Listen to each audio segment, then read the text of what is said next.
Hi, welcome to our session on strategic workforce planning, unlocking the talent you'll need tomorrow. I'm Jenny Roper, I'm editor on Work magazine, produced on behalf of the CIPD, and I'm delighted to be joined by a really brilliant panel. Slight change to the programme, I'm not sure whether that's been translated to the conference platform or not, but instead of Helen, today we're really lucky to have been joined by Ayesha Bedwi-Ebi, who is Global People Leader at PwC Tax and Legal Services.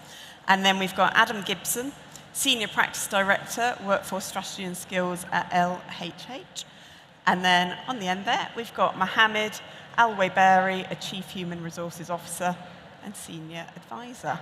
I'm not going to do any talking. We're going to get straight into it, go through some questions, and then hopefully have enough time at the end, 5-10 minutes, for your questions. So please do log them on the conference platform as we go. Don't make me think there's no questions coming in until the very last minute. I've got some questions, but yours will be way better. So make sure you send them in as we go. So I wanted to start with you, Adam. What do we mean when we say strategic workforce planning? Let's start at the absolute basics. How is that distinct from general workforce planning? Set the scene for us. Yeah, great question. So workforce planning is a broad discipline where you are using evidence and data to inform your workforce decisions. Now, it happens across 3 different time horizons. The first of those, tactical space, so tactical workforce planning or resource management, resource planning. So quick show of hands, who is a line manager in here? All the line managers. Okay, so this is what you do on a daily basis when someone goes off sick and you're trying to match people to work. In bigger organizations, you might have a resource management function, but ultimately the output is rotas, schedules, so that you know what you're doing in the short term. Then you've got operational workforce planning. So this is what finance do, and in the better organizations amongst you, occasionally HR will be allowed to get involved. But this is part of the annual budgeting process of understanding what is the headcount we are needing within the organization. In broad terms, what do we need to hire? And then you've got the longer term view. So anything sort of 2, 3, multiple years out is what we then term strategic workforce planning. It is taking a longer term view on the capabilities that an organization needs in the long term to be successful and achieve its business strategy. Fantastic, thank you, Adam. And actually, it follows from that. I mean, really bluntly, why are we all here? Why is it so important? Ayesha, do you want to talk us through the sort of, maybe why is it more important now than ever? I think that's probably fair to say. Thank you so much for that question. Yeah, so I think it's important, especially now, because sometimes I joke and say that the world has changed and we were not notified. And so the ways of work have changed, the demands from customers and clients have changed, and the tools are also changing, especially with the advent of AI. So it's important for us to look at our businesses and project 2, 3, maybe even 5 years into the future. What direction are we going in? How will we deliver the products or the services to our clients? Is this what they want them to be? Is this how they want them to be? What exactly would they be requiring from us as we go on? Then, do we have the skills and the people to deliver? Perhaps we have to upskill the people that we have, or perhaps we have to hire new people to augment the people that we have. And what will the structure of our organization look like? In my organization, traditionally, we've always had a lot of people at the base, and then it kind of tapers off into a pyramid, the more senior we get. But perhaps that structure will have to change, because maybe some of the tasks that were done at the base can now be done by AI, or can be done by people in delivery centers. Thank you very much. And so perhaps we will need to change the structure of the organization. So that's why it's really key now for us to do this exercise. And I believe it should be done on a continuous basis, right? Because change is still occurring. So whatever we project for the next 3 to 5 years, you may have to update in the next year or 2. So it's really key and it's really important now. That's really interesting. That definition that Adam started with, which I think really does make it nicely clear, doesn't it? Strategic workforce planning is anything that is looking more strategically into the future. Actually, the pace of change currently potentially changes that or makes that a little bit more complex, shall we say, to get to grips with. Mohammed, do you want to give us a sense of why you think this activity is so important now? It was always important, but, you know, why are we all here talking about it today? Yeah, thanks, Jenny. Actually, I think workforce planning is not taking enough attention from the organizations. Basically, I have had like few experiences with some large organizations and well-organized organizations. For example, retail organizations which are having over 10,000 employees in many international countries. Some other companies in the Middle East, well known like Aramco, Shell, joint ventures there as well. And the activity of workforce planning, which seems to be like something not really on the top of the agenda for some organization, for them is the activity which the CEO is discussing herself, and giving enough attention to, simply because they have the seasonality, they have the strategic impact to the organization based on the workforce planning. For example, for the retail business, in most of the retail companies, they do the workforce planning to make sure that the profitability is not hit. If they don't do it properly, the impact will be very aggressive on their financials. However, we see it from another angle as well. If you hire the wrong person, you will get the wrong results. And it will not end just by having the end of like having the wrong person within the organization. You will be misfocused on the strategic focuses and focused on having that wrong person in the organization to be away. So it is distracting the organization if you don't have the whole cycle of the workforce planning. And the workforce planning is not a budgeting thing. It is about making the right assessment, the right choice of who to join that group of people, to do what, when, and then whether achieving the results or not. So it is a very crucial for any organization, whether it is big organization or even small. Fantastic. Thank you, guys. And Adam, I'm going to come to you maybe at multiple points during this panel debate for sort of an overview, I suppose, of, well, how good are we at this at the moment? It strikes me it's one of those issues that I've written about a couple of times as a journalist. And actually, you sort of get people saying quite similar things when you circle back to it around HR is good at a lot of the elements of it because it's what they do day to day. Maybe it's just a bit frightened. People get a bit frightened when they hear strategic workforce planning, and maybe it's the area where we still could be pushing further on and being even better at. How good do you think are most organizations at this kind of activity at the moment? So lots of organizations are doing this well. I know that because I've helped them. So there's lots who are operating and doing this stuff in the UK, but globally, and really taking that longer term view, creating the plans and critically taking the action off the back of them. There are a lot of organizations who might say that they do this or indeed recognize that they don't. But often the ones who think that they're doing it but aren't really doing it in that space. What they're doing is taking, and there's a wealth of vendors out here, many of whom will provide insights around talent and labor market intelligence, looking within the organization but also looking externally. All great and valuable stuff. But organizations who are using that to make more short-term, immediately focused decisions. So for example, we've made a decision that we need to hire for these particular roles right now or within the next couple of months.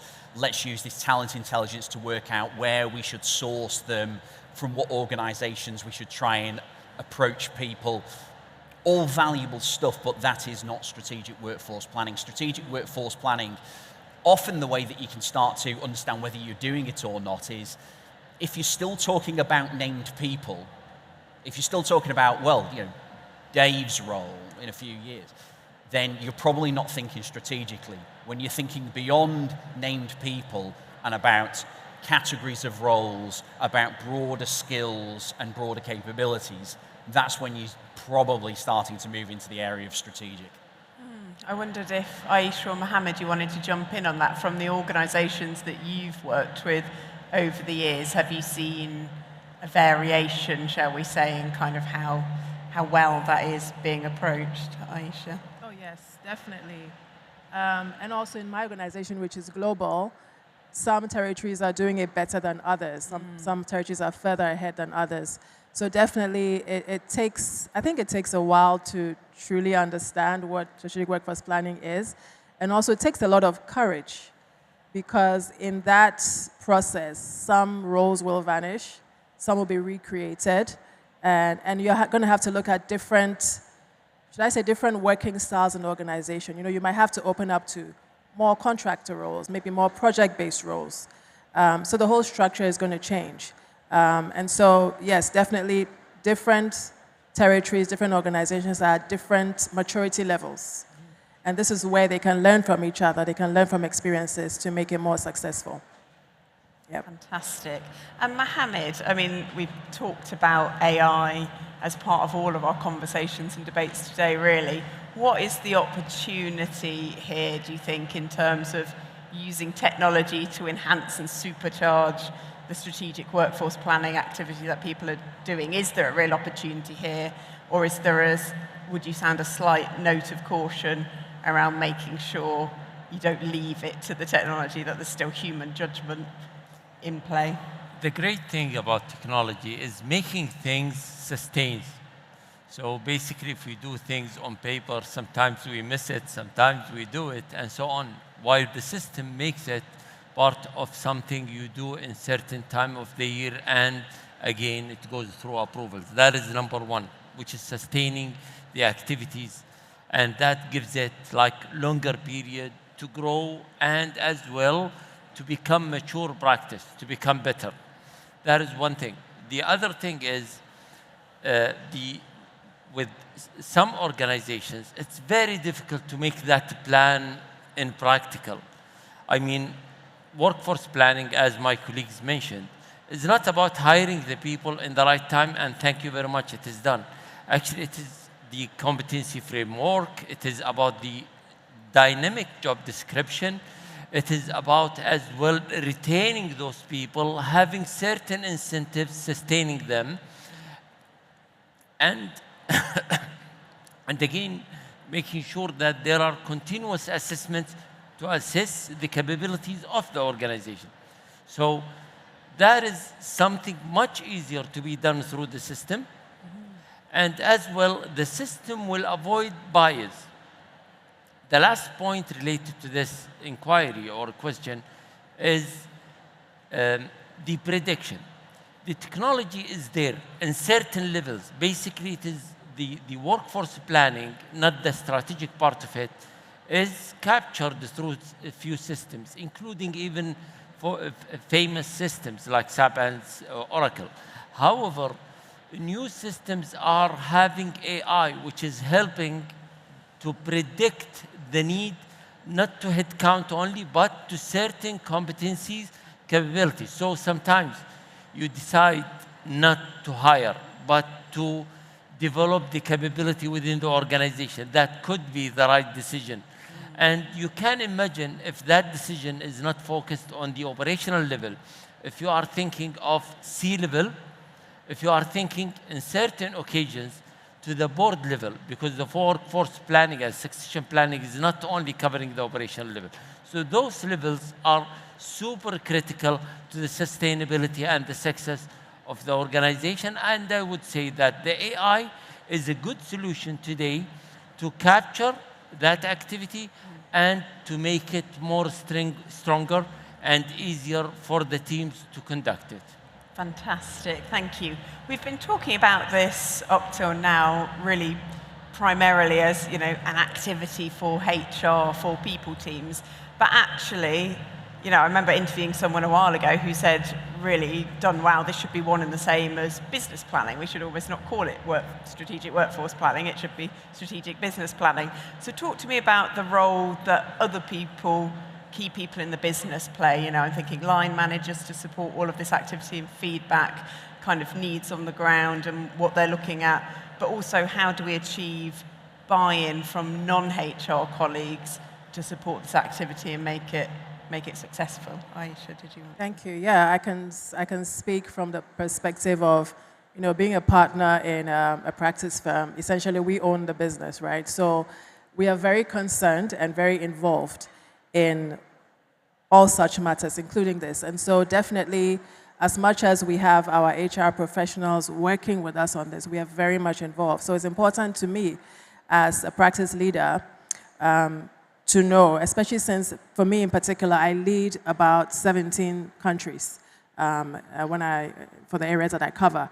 And so for me, strategic workforce planning has a very strong commercial element. And so I see my HR staff as business partners for my overall vision for growth for my business, for my staffing plans, for the kind of services I'll be providing in 3 to 5 years, the kind of people I need to do that, the kind of people I bring as interns, the kind of universities that I'm speaking to. I see my HR team as business partners. And so definitely I think that the people who are commercial, who are generating the revenue, who are at the forefront of the client services or the products, need to be very much involved in this process. This is not something that you're just leaving for a group of people to do. We all need to be very much involved. It has to be holistic so we can have the success that we need to achieve, and ultimately for the business to grow and to survive the change that is actually happening. So definitely it takes a team effort. Fantastic. Adam or Mohammed, did you want to jump in on that? Yeah, actually, I agree. That makes sense. And again, the same dilemma is happening over and over. But yes, I totally agree with what you mentioned. Fantastic. And Adam, I'm going to come to you for the sort of overview, big picture stuff again. What key pitfalls do you see organizations falling into on this stuff? Are there some kind of key mistakes that everyone here today can think, that's how not to do it kind of thing? What things are there to avoid in this area, do you think? Yeah, it's a great question. So there are, with anything that you are reliant on data and making these kinds of forecasts and then creating actions, there are multiple pitfalls. But I suppose I draw it down to, look, if there's any sort of 3 key success factors, it's probably 1, stakeholders, as we've just been talking about. You need to get your key stakeholders on the same page and bought into the activity that you're going to undertake, understanding and appreciating what it's going to take to get there and what the implications of the things that you will investigate, forecast, and then make decisions on off the back of it. You don't want people trying to derail it partway through. I've been doing this long enough to sort of say workforce modeling is the easier part of this. The most challenging part of any of this is getting stakeholders behind it in a way that they're going to continue to support it. The second is the ability to understand what drives work. There's enough tooling around here, and you all have your own ERPs that can do what I'd call the supply side forecasting, working out the impact of attrition on your workforce. That's relatively straightforward, and we're now in a place, unlike 10 years ago, where the vast majority of you got really good workforce data that you can do something with. That's the easy part. It's understanding what is driving the need for people and the need for capabilities over the next 3, 5, 10 years and beyond. And then the third part is being very clear on what the focus is. I see a lot of people who are doing this who get distracted earlier on because they're bringing new insights. It's the first time that they're sharing a forecast. And they'll show it to some stakeholders who'll get very excited about this and go, oh, can you just change this around and pivot it this way and let's look at this and deep dive on this? And those things aren't getting you to what you need. And what you are looking for is to create a plan that you can execute that's going to create the right workforce that you need now and into the future. And if there are things that are going to distract along the way that are interesting and exciting, that's not the place to focus your finite energy. I remember when we had our briefing call, you said about kind of fads and trends as well, of any area of people practice or indeed any area of management is kind of, can fall foul to those kind of bright, shiny new things. Would people be wise to sort of ignore that noise and keep focused? Yeah, I mean, and this is it. Everyone's talked a lot about AI, impact of artificial intelligence throughout the day. It's big, but for me, it is another form of transformation and disruption that is hitting organizations. The way you think about it is exactly the same. And there are many data points that you will get from the outside world and that technologies will provide from you that will distract people and make people focus initially on the wrong thing and be trying to show clever insights or even think of really clever ways that they can start to solve problems. So I remember, this is a great anecdote from Josh Bursin, who said about someone who had created a model that had really accurate attrition forecasting, and that was able, with very high level of accuracy, was able to forecast attrition levels and pinpoint attrition levels within the organization. And he said, well, that's amazing. Is attrition a problem for you? And they said, no. Focus on what matters in the organization and what is going to matter to make it a success, and that's the thing to target. Brilliant. And just before we move on to questions, there's plenty coming through, so thank you so much for that. We should talk about how to measure this stuff, KPIs, and how to track whether actually what you're doing is successful. And that goes to your point, Adam, around are you even measuring the thing that matters to you? Ayesha and Mohammed, what would be your top tips for tracking this activity and showing successful outcomes? Yeah, so focusing on what is important to you, I would look at attrition, because that's something that is important to us, but also gender makeup, especially at senior levels in my organization, because what we find is that it's more or less equal at the lower levels, but as we get senior, the female quotient drops quite significantly. So looking at that, perhaps also looking, I'm thinking across different types of organizations, looking at revenue per person, revenue per partner, for example. Also, customer feedback. Client feedback is also very, very important. How they are perceiving the services or the goods that we are providing to them. Are we meeting their needs? Because it's very easy for us to think that we're doing well, and we always rate ourselves better than we actually are. But it's important to hear from the people that you're actually providing services or goods to. How do they perceive you? What do they expect to get from you? And that will help you tailor the services and the goods that you're providing. So those are the few that I would mention. Those are important to me. Thanks. Let's get on to some questions, because some really good ones coming through, and we've got 7 minutes left for them. So this one kind of goes back to where we started almost. In a working world that is so rapidly changing, do you think it's even truly possible to plan 3 to 5 years into the future? So what I was saying at the beginning around when is strategic workforce planning not strategic workforce planning, and actually the pace of change, changing our definitions a little bit around that. Who wants to jump in on that one? Yeah, I'm happy to jump in on that. So I don't know how many of you saw the session this morning in terms of the futurist approach on things. I too am not some sort of fortune teller who has got a perfect view of the future. What I'm doing is identifying potential futures over the next 3-5 years and beyond that will impact. In real simple terms, I'm looking for what's the most likely scenario, when we plan based on the most likely scenario, and then we look at what would a worst case be, what would a best case be, and making sure that we've factored in the contingencies to be able to respond to those things in time. So just because things change doesn't mean that you can't undertake those activities. And actually it makes it easier, because if you've done that kind of thinking in advance, then when something does come from left field and maybe catches the organization off guard, it's not going to catch you off guard, because you've already done the thinking and you already know, okay, well, this has happened, we didn't foresee that, but it's very similar to this scenario that we've already forecast.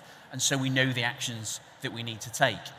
What I always find interesting when I talk to, and this is almost top tips when I speak to senior leaders on this, because you'll speak to people who will say exactly the same thing. So much is changing, we can't forecast what's going to happen in the business. And then you park that and actually have a conversation with them. What are your ambitions? Oh, well, I'm thinking, within the next 3 years, I'm hoping to be able to move into this role within the organization, but with a general aspiration that, 3 years on from that, I can move into this role. So you've got enough certainty to be able to plan for yourself, but not for the rest of the organization. Interesting. And the reality is we do. We can think that way. And often the reason people don't want to start making these forecasts is because they don't want to be held to a number that then is difficult to get to. So providing the safety within the way that you do forecasting and recognizing that these are forecasts, these are projections, and that you need to adjust the plan in real time to be able to respond to the changes. You don't just look at the roadblock in front of you and stand there waiting for it to be clear. You move around it. Yeah, brilliant. And it's, I think, a really good point around that, as well as, well, the business doesn't stop planning because things are rapid. That would be a nonsense, wouldn't it? Your business is never going to throw its hands up and say, or your organization, sorry, and say, we can't possibly plan 3-5 years ahead. You have a plan, but it's flexible. I've got another question here, which is very popular. It's got lots of votes for good reason. And it says, strategic workforce planning is often overly complex, which can alienate people. What tips do you have to keep it really simple, practical, and engaging, which speaks to that issue we were talking about a few minutes ago around kind of getting buy-in from the rest of the business and not making it a sort of extra headache for them to achieve, but something, that they can understand and take full part in. Mohammed, do you want to take that one? The strategic workforce planning requires, first of all, linking the organization strategy with the activities and strategic activities of HR. So if that is not happening, then there will be no alignment. That is number one. Number two, HR should have that as a result of most of the things that they are contributing. So if they don't do it for a purpose, which is a clear purpose to improve the capabilities of the organization, people will not be engaged. And again, too many other activities will have no purpose, no result. People will not see the development plans giving a purpose for them. They will feel it is just like the traditional courses. If they don't see the assessments, the capability assessment, the behavioral assessment are not aligned as well with the workforce plan, they will feel that this is not engaging. That is just something ad hoc, and there will be no purpose of it end of the way. If they don't feel that they have mutual opportunity for everyone, and again, for the purpose of having the development of the organization priorities and progress, they will feel that this thing is for another purpose. Maybe just an exercise like what HR is most of the time people feel. They are just doing this for no purpose. And to make it engaging, people should see too many activities falling in the same basket of the strategic workforce planning. And if we don't see the workforce planning as a result of good HR, a strong HR, then it will be something else. Yeah. Fantastic. So people need to see what's in it for them, kind of thing. We could probably squeeze in one more question, I think. Someone's asking what the impact of the Employment Rights Act will be, which obviously is quite a UK-focused question. And Adam, are there some they're asking top 3 changes, but what changes could we see that bring about for the way people conduct their strategic workforce planning? So I think what you're going to see is less bargaining power for organizations to continue doing what they've always done. And so organizations are going to need to think about, from a location perspective, in terms of work being done in a more hybrid way. They are going to need to factor in more particularly in sort of shift-based work, how they are factoring in flexibility with people and to be able to factor that into some of their longer term planning. So though it hits in more of a short term, it is what are the long term implications of those. But it's certainly another disruption. Fantastic. And I think we've just got time to go to everyone and ask really quickly, really simply, an impossible ask. If people leave today and they do one thing differently about their strategic workforce planning, what should they do? Starting with you, Ayesha. Involve all stakeholders, especially the commercial ones, so that you can have a holistic discussion. Fantastic. Adam? Don't boil the ocean. Find one problem statement, start small, do workforce planning on there, and scale out. Mohammed? I would say understand the organization strategy, find the purpose of the workforce planning within the business strategy, then whatever work you will do will give very high value to the organization. Fantastic. We must stop there, otherwise I will get into trouble. Scan the QR code, which I think is coming up imminently, for more insights and resources on the session. Visit the CIPD stand, it's E20, to find out more about how they can support your organisation, which just leaves me to say thank you so much to our fantastic panel. That was brilliant. Thank you guys for joining us.